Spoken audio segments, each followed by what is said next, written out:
지금 우리가 보는 저 별은 이미 죽었을 수 있습니다. 그 별이 사라졌다는 소식이 아직 지구에 도착하지 않았을 뿐입니다. 오늘 밤 하늘에는 수백 년 전의 빛과 수천 년 전의 빛이 동시에 쏟아집니다. 우리는 여러 과거가 뒤섞인 하늘을 현재라고 착각하며 살아왔습니다. 우주는 사실 거대한 타임머신입니다. 그리고 그 타임머신을 움직이는 것은 단 하나, 바로 빛의 속도였습니다. 지금부터 그 비밀에 하나씩 다가가 보겠습니다. 첫째, 우리가 보는 밤하늘의 별들은 같은 순간에 존재하지 않았습니다. 오리온 자리를 예로 들겠습니다.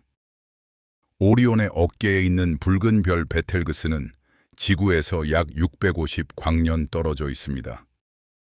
오리온의 허리띠를 이루는 별들은 1300광년에서 2000광년 떨어져 있습니다. 즉, 오리온 자리를 볼 때 우리는 650년 전의 별과 2000년 전의 별을 한꺼번에 보고 있는 것입니다.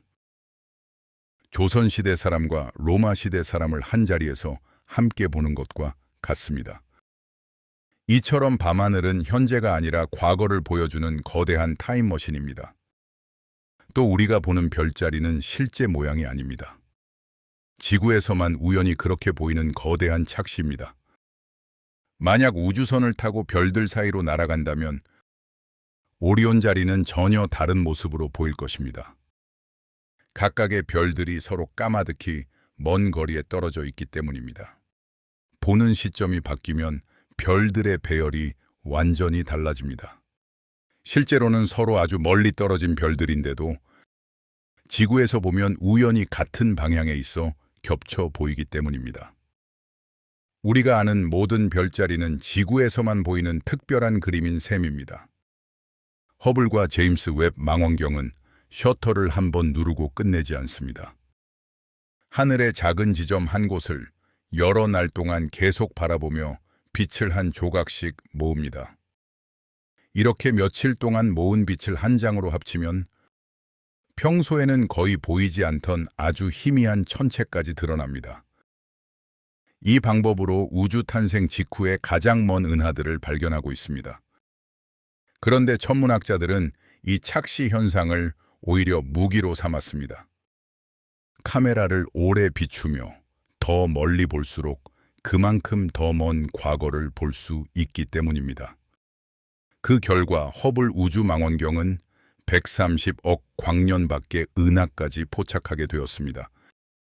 그 빛은 우주가 태어난 지 불과 7억 년 만에 출발한 것입니다. 제임스 웹은 허블보다 조금 더 멀리 135억 광년까지 볼 수 있습니다. 우주가 태어난 지 불과 2억 년 만의 빛입니다. 지금 우리가 위 사진에서 보는 것은 현재의 우주가 아니라 130억 년 전의 모습입니다. 우리는 우주에 갓 태어난 아기 시절의 사진을 보고 있는 것입니다.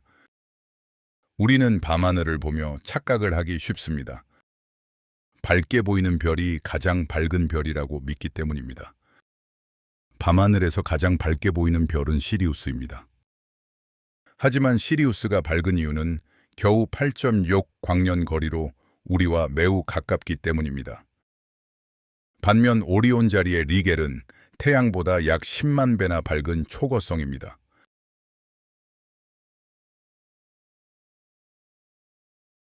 그런데도 800광년 이상 떨어져 있어 우리 눈에는 훨씬 더 어둡게 보입니다.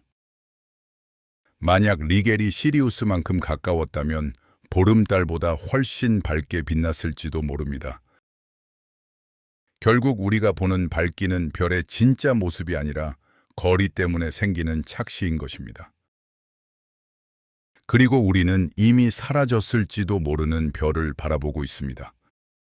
베텔그스의 경우 현재 초신성 폭발 직전으로 추정됩니다. 2023년 논문은 폭발 시점이 수만 년이 아닌 수십 년 아닐 수 있다고 밝혔습니다. 만약 오늘 베텔그스가 폭발해도 지구인들은 650년 후에야 그 빛을 봅니다. 어쩌면 베텔그스는 이미 100년 전에 폭발해 사라졌을 수도 있습니다. 지금 우리가 보는 베텔그스의 빛은 고려 시대에 떠났던 빛입니다. 안드로메다 은하는 지구에서 약 250만 광년 떨어져 있습니다. 즉 우리가 지금 맨눈으로 보는 안드로메다의 빛은 250만 년 전에 출발한 것입니다. 그때 지구에는 아직 현생 인류가 존재하지 않았습니다. 석기를 쓰는 인류의 조상이 막 아프리카를 벗어나기 시작하던 때였습니다. 공룡이 사라진 것도 이미 6천만 년 전의 일이었습니다. 그 시절에 안드로메다에서 출발한 빛이 지금 우리의 눈에 닿고 있는 것입니다. 2025년 제임스 웹은 또 하나의 놀라운 장면을 포착했습니다. 이름은 감마선 폭발 GRB 253 마일보아 A입니다. 이 폭발은 우주 나이가 겨우 7억 3천만 년이었을 때 일어났습니다. 지금까지 확인된 가장 초기 초신성 가운데 하나입니다. 그 빛이 지구에 도착하는 동안 태양이 태어났고 지구가 만들어졌고 생명이 탄생했습니다. 그 후 공룡도 사라지고 마침내 인류도 나타났습니다. 그리고 130억 년이 넘는 여행 끝에 그 빛은 제임스 웹의 거울에 도착했습니다. 우리가 지금 보고 있는 흐릿한 위사진은 단순한 초신성 사진이 아닙니다. 우주가 막 태어나던 순간에 그 폭발 장면을 지금 보고 있는 것입니다. 이와 함께 제임스 웹은 2025년 또 한 번 역사를 새로 썼습니다. 이름은 JGS Z14 제로입니다. 지금까지 발견된 가장 초기 은하 가운데 하나입니다. 빛이 출발했을 때 우주의 나이는 겨우 2억 9천만 년이었습니다. 그때는 태양도 지구도 아직 존재하지 않았습니다. 그 빛은 134억 년 동안 한 번도 쉬지 않고 빛의 속도로 우주를 달렸습니다. 그리고 마침내 제임스 웹의 거울에 도착했습니다. 우리가 보고 있는 이 흐릿한 사진도 단순히 먼 은하의 사진이 아닙니다. 우주가 처음 만들어지면서 빛을 내기 시작하던 그 순간의 사진입니다. 그리고 놀랍게도 우리는 우주 생성 직후의 빛을 이 사진처럼 보게 되었습니다. 유럽 우주국 위성이 우주 배경 복사를 정밀 지도로 만든 것입니다. 지금 보신 사진은 빅뱅으로 생긴 가장 오래된 빛, 즉 우주 배경 복사이며 훗날 별과 은하가 될 씨앗이 담긴 우주의 첫 모습입니다. 138억 년을 날아온 빛이 지금 우리에게 도착한 것입니다. 이 지도에는 우주가 태어난 지 불과 38만 년 뒤의 모습이 담겨 있습니다. 그래서 인류가 본 가장 오래된 우주의 사진으로 불린다고 합니다. 과학자들은 이 빛을 통해 우주가 태어난 순간의 흔적을 들여다보기 시작했습니다. 현재의 망원경으로는 빅뱅 직후 38만 년 이전의 우주를 관측할 수는 없습니다. 결국 가장 오래된 빛이 바로 우주 배경 복사이며 이것이 인간이 빛으로 볼 수 있는 우주의 가장 먼 과거입니다. 빅뱅 이전에 무엇이 있었는지는 아직 밝혀지지 않았습니다. 이 우주 배경 복사 지도에는 아주 미세한 온도 차이가 숨어 있습니다. 그 작은 차이가 시간이 흐르며 은하와 별, 지구를 만든 씨앗이 되었다고 합니다.